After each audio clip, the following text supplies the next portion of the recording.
This is a TalkStation original podcast.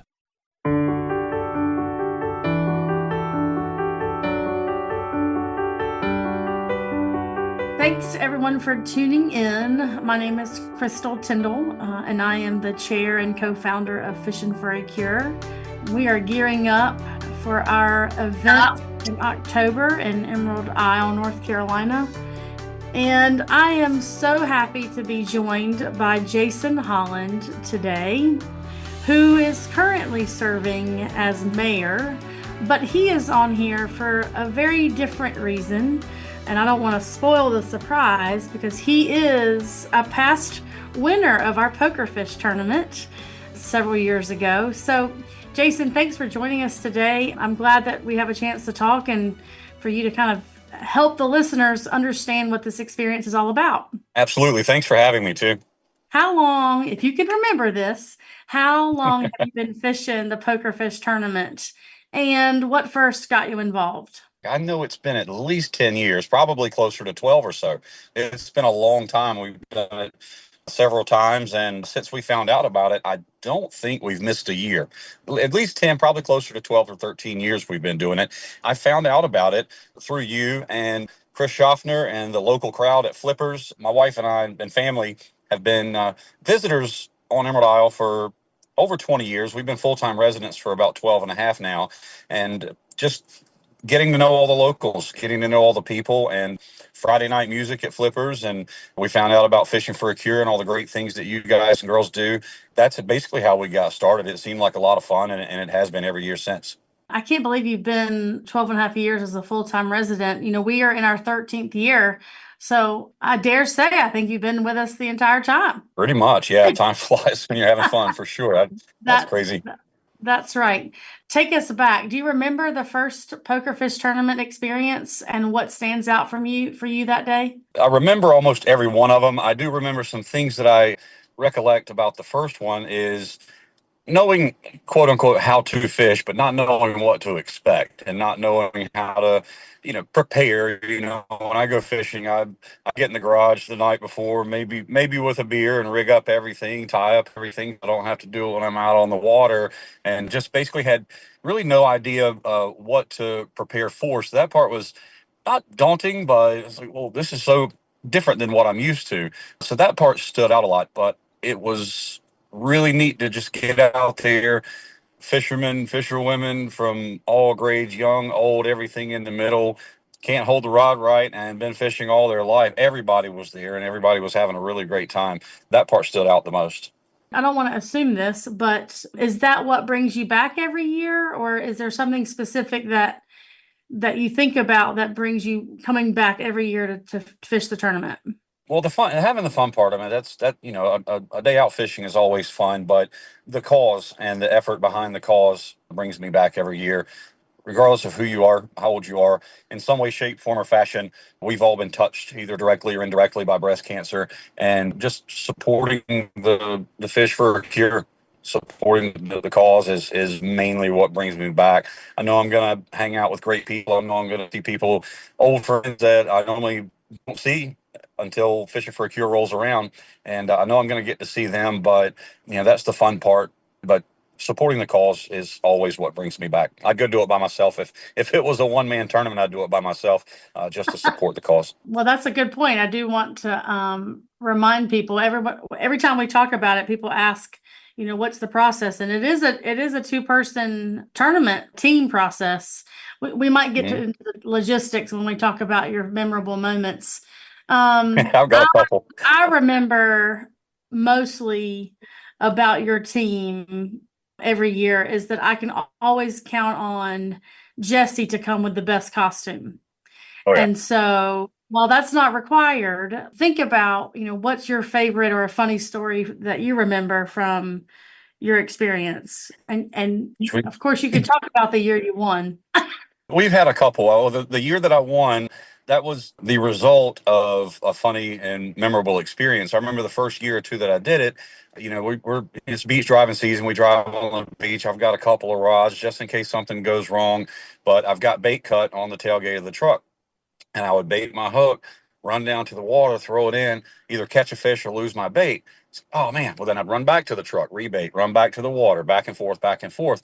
It's like I'm losing a lot of time here because it's all about trying to catch the most fish, pull the most cards, get the best hand. It's like there's got to be a better way. So one really memorable experience was we got to the beach that morning and we set up and had the tailgate down, had the rod out, had the bait thawing, and I start cutting bait like I always do. And then Jessie comes back up after she goes and gets our wristbands, and she's looking for the bait.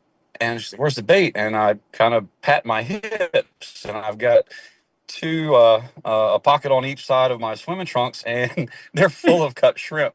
She's like, "What are you doing?" I said, "I'm saving time. I don't have to leave the water. I can just stand right there and you just run the fish back and forth, because it doesn't matter what you catch. It can be a pinfish, it can be a bluefish, it can be anything. So it doesn't matter what you catch. It doesn't matter if it's 2 inches long." So I was like, "Well, this will be a great time saver."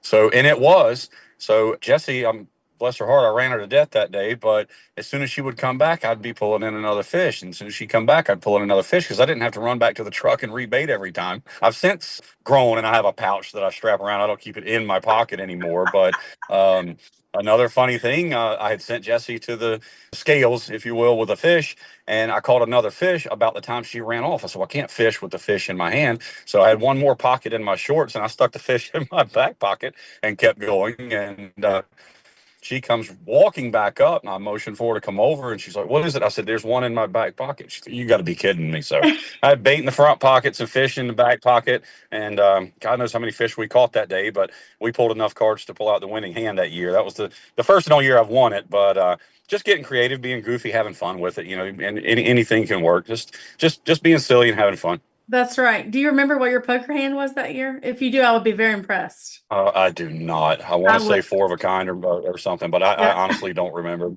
Four of a kind, straight flush, something like that. But I don't know. Yeah. I probably caught 40 fish that day. So I mean, you can't miss when you're doing it like that, and you're having a really good day like that. You just keep improving your hand. That's You right. pull 20. You pull 25, 30, 35 cards, you're going to come up with something really good. That day brings me so much joy because I think it's more about the fishing is part of it, right? But I think that weekend, that day specifically is more than fishing. It's the fellowship and fun part. And so you've experienced kind of all of our events in the past. What would you say is your favorite part of our annual event? Is PokerFish one of them? PokerFish is one of them, but there's so much. It's like it's kind of hard to put a finger on one particular event. Within the week, the fellowship and everybody being together for a common cause. The Diva Walk, the Pink Pint Night, the concert, the PokerFish. All of those are a lot of fun, but it's a week full of fellowship and it's a week full of supporting an amazing cause. So just getting together with everybody and having a really great time, and it's unspoken. We all know why we're there, but it's almost like we don't even have to talk about it. I remember a really memorable moment for me. I don't remember which year it was, but it was during more of the closing ceremonies, the closing parties over on the beach at the house, and you guys made the announcement that you had broken $1 million, and that night stuck out really, really big for me. It was really amazing. Everybody was really emotional, but it was happy tears kind of a moment. It was Sure. a huge feat, great accomplishment. So that was one that stuck out to me and has always stuck out to me. It was a very memorable moment. I'll never forget it. I remember that too vividly as well, Jason. I would be remiss to take the opportunity to thank you. You and your family have always been present and a key integral part of the fellowship and the support and helping us fundraise and just getting the word out there. We can always count on you to get the sign out before we start gearing up for the week and after. It's the little things that make the biggest difference. And so you are a huge part of the community that we represent. And so I want you to think about and talk to us about how does that make you feel when you're participating in PokerFish or the other events? How does it make you feel helping families that are dealing with breast cancer? Obviously, it's a sense of fulfillment, the sense of community on Emerald Isle. When we started visiting here with my wife's parents, 23, 24 years ago, you could just tell something was different in a good way. Just the way people acted, the way people lived, the way people treated each other. That is, in a nutshell, what made me decide to relocate my family to Emerald Isle. But while I'm participating, we participate as much as we can with Fishing for a Cure and several other charities and fundraising opportunities. And I've always been the type that wants to help, wants to make things a little bit better. I'm not there for a photo op or a pat on the back. Some of my favorite times is when I can sneak in the back door, so to speak, make things a little bit better, leave it, and nobody even knows I was there. Because Right. it's not for that. It's just helping your fellow man kind of a thing. So when I'm doing it, it I'd be lying if I said I wasn't proud, because it does make me feel proud. It does make me feel good. But to see my wife participating, to see my kids watching me, and then them doing something without me having to tell them, seeing everybody else doing their thing, with no expectation of anything in return, having a lot of experience in fundraising and charitable efforts. A lot of people, I would venture to say, don't realize the little things. It's not, make a flyer, everybody shows up. It's not hold an event and everything goes smoothly and, you raise a bunch of money. So much goes into events like Fishing for a Cure. You don't realize it until you've been a part of it, how much it takes and how many little Indians it takes to run around and get everything done. And a small contribution, a large contribution, it takes all of them and then some to make it anything like this what it is. And to be a small part is it fills your heart, and that's why I do it. I can remember vividly your boys being so small when we first started PokerFish and this experience. And now they're young men. I mean, we've watched families grow kind of in similar fashion of Fishing for a Cure growing in the community. I want to take the moment just to remind you, I don't know if you know this, when we first started Fishing for a Cure, our goal was to make $50,000 in 10 years. And that moment that you remember of us breaking $1 million, and that happened in our 10th year. And so we have grown similar to your family. And so how does that feel about just seeing the change over the years? It feels really good. And yeah, when we started, my boys were kindergarten, first grade, something like that. They were small, and they both tower over me now. So seeing them grow up, and either directly or indirectly teaching them to be good people and help someone else and put someone ahead of yourself, when the time comes. It's been a really fulfilling thing to see them do that, and to have our friends in the community come up to my wife and I and congratulate us on a great job we've done with our kids. I'm like, are you talking about the ones we just got in an argument with before they left the house? Yeah, those. But it's a proud moment when people in the community come up to me and congratulate me on doing a great job with my sons. And we have a lot of friends on the island that are a half generation or a generation younger than Jesse and I. And, we've known them for 15, 20 years. They were, barely adults, and now they have families and they have kids that are 5, 6, 7, 8, 9 years old. And then, we go to the PokerFish tournament last year, and my boys are graduated high school, but then the 6-year-old daughter, son of our friends, they're out there doing the same thing we did with our kids. And I'm just like, God, that makes you smile big. It really does. Seeing it roll over from generation to generation, it's a really heartwarming thing to see. It is quite magical. For people who've never experienced it, I really can only think of magic as the best word. But what would you tell someone who was like on the cusp, thinking about signing up for the first time, but they've never done it before? What would you tell them? Just go do it. Just go do it. If you catch one fish, you catch 100. You're gonna have a great time. You're gonna meet a lot of great people. You're gonna forge relationships that will last you more than likely a lifetime. It doesn't matter if you know how to fish or don't know how to fish.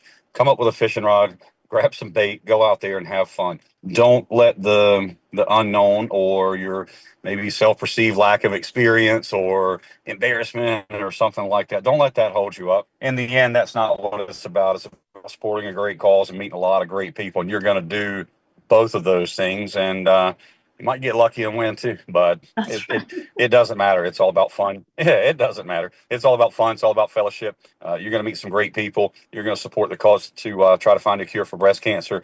You can't go wrong. So why not? Sure. All right. I've got two questions for you, and then you Okay. can, if there's anything else you want to add in. We have fishing tournaments in Emerald Isle and up and down the Southern Outer Banks. But what's different for the angler who's used to those tournaments and for those who are not? What's different about PokerFish? If for the anglers that aren't used to those tournaments, the anglers that let's say they not don't fish professionally, but they fish competitively for big money and things like that, you probably know a little something that everybody else might not know. You might have an edge, or you might get skunked, but you get to go fishing that day for a small entry fee. You're going to win a prize if you win, but you get to go fishing and not have the stress of I have hundreds of dollars in this, I have this, that, the other. You get to go fish in a fishing, quote unquote, fishing tournament and just have fun with it and not worry about anything. If you've never fished a fishing tournament, this fishing tournament is perfect for you. It is fishing tournament 101. It's unlike any other one you'll ever enter. And again, you can't mess it up. You really can't. It doesn't matter how good or bad of a fisherman you are. You can't mess it up, and you're going to have a great time. So again, why not? All right. You have to describe the PokerFish tournament in only 3 words. I would say love, I would say purpose, and I would say hope. Ooh, very good. See, we didn't plan these answers because I would have had a different answer, and they're very similar. Right. Is there anything that you wish we would have asked you about this experience that you feel like we should tell our listeners? No, not really. I would just, to anybody listening out there, just go do it. Take part in it. Go to the website, go to the Facebook page. If you have questions, ask. What to bring, what to do, what to expect.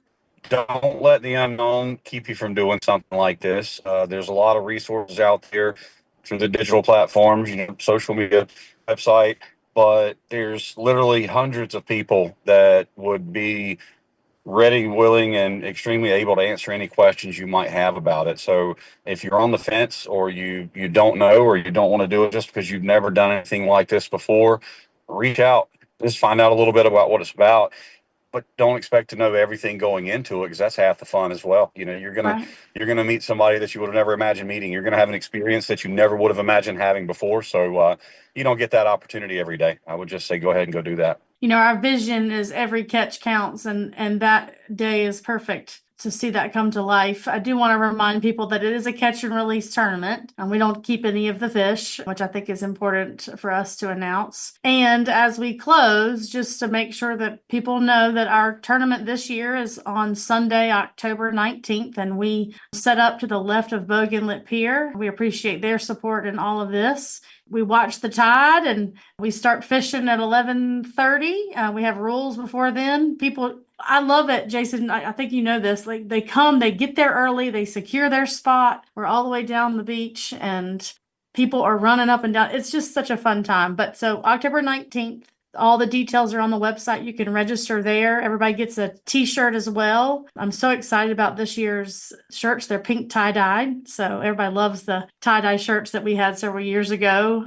Thank you very much, Jason. I know it's an interesting time down there this week with some pretty cool surf for the surfers, and hoping that everybody stays safe in the waves and the high tides. I know this is a tough time. Everybody's a little bit stressed sometimes, but we appreciate you taking the time to meet with us today. And I just can't thank you enough for your support every year for Fishing for a Cure. It truly means a lot. And the community of Emerald Isle is such a dear place to me. It's where we were founded, and we couldn't do it without you and your family and all of your friends. It's a huge, huge asset to us. So thank you. You're very welcome, and thank you again for allowing me to be a small part. Thanks for bringing me on today. It was fun to talk, great to see you again. But like we talked about earlier, it's the little things, it's the little individual efforts, and all the minute details that go into things like this. I'm really, really happy to be a small part of that. I'm really grateful for everybody at Fishing for a Cure for spearheading the effort that you have done. Every catch counts. There's always hope, but without people like you doing what you do, that hope wouldn't be quite what it is. So don't discount your own efforts and those around you. I'm extremely grateful for you all. Thank you, Jason. I appreciate it.